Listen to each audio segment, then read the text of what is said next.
मैंने शुरुआत की थी।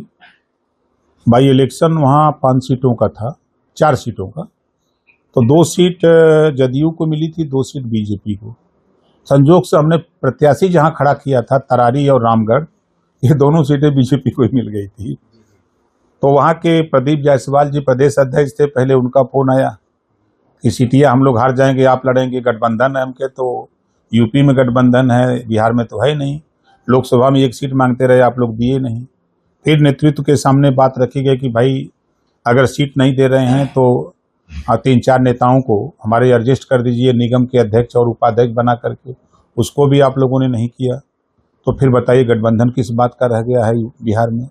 तो फिर वो खबर दिल्ली गई, तो हमारे विनोद तावड़े जी का फोन आया।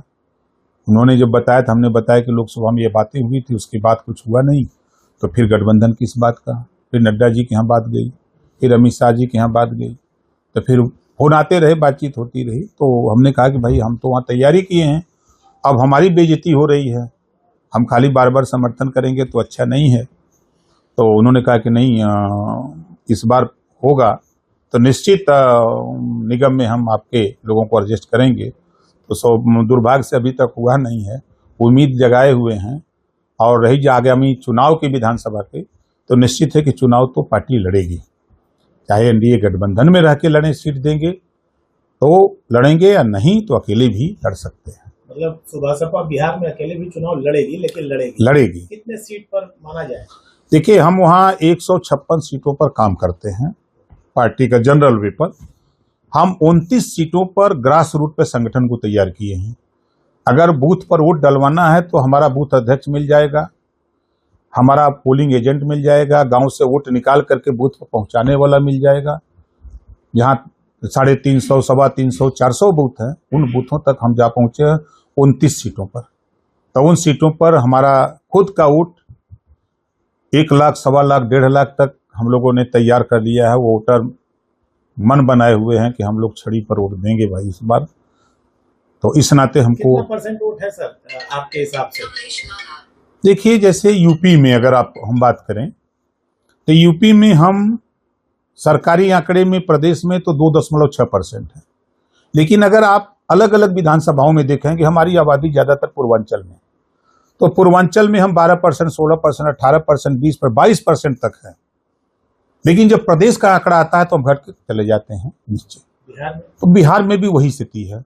अब हम आपको बतावें कि कटिहार की एक सीट है बलरामपुर, 1 लाख, 1.5 लाख के ऊपर वोट खाली अकेले वहां है। तो अब आप सोचिए कि कुल वहां 3.25 लाख वोट है, तो लगभग हम 45% अकेले हैं। तो हम तो दावा इस नाते करते हैं कि हम अकेले जीत सकते हैं।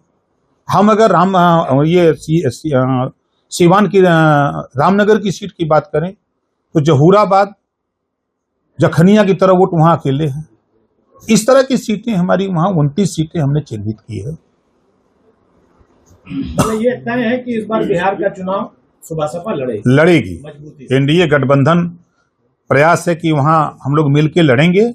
बात नहीं बनेगी किन्हीं कारणों से तो अकेले भी लड़ेंगे। लगता है कि एनडीए के साथ लड़ेंगे तो मजबूती रहेगी। अब जरूरत सबको है, ये देश में ऐसा माहौल है ना कि सबको जरूरत है। चर्चा चली थी जब आप पिछली बार 2022 विधानसभा लड़े थे, तो ओम प्रकाश राजभर को डिप्टी सीएम के तौर पर देखा जा रहा था। अखिलेश जी ने भी कहा था कि अगर जीते तो क्या लगता है? ऐसा तो उन्होंने कभी नहीं कहा था। नहीं, मतलब ये माना जा नहीं, तर्क लोग अपना विचार दे रहे थे। ये बात मैंने उनसे कहा था, अगर वो हमारी बात माने होते तो आज दूसरे पाले में रहते।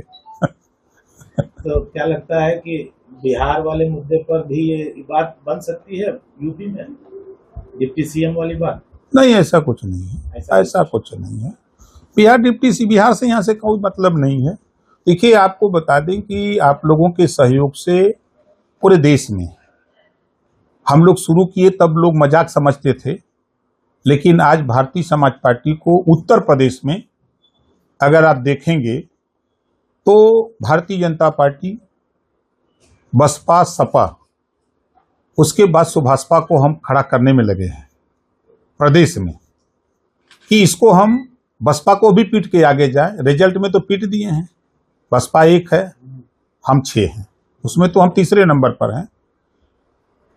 हमारा प्रयास है कि हमारी सोच है, जो अखिलेश जी सोच रहे हैं कि हम पिछड़ों के नेता, हम कह रहे हैं कि हम अति पिछड़ों के नेता हैं। आप पिछड़ों के बन जाओ, हम अति पिछड़ों के बन जाते हैं। अति पिछड़ों की आबादी यहाँ 48% है। बसपा का क्या भविष्य देख रहे हैं सर? अच्छा भविष्य है।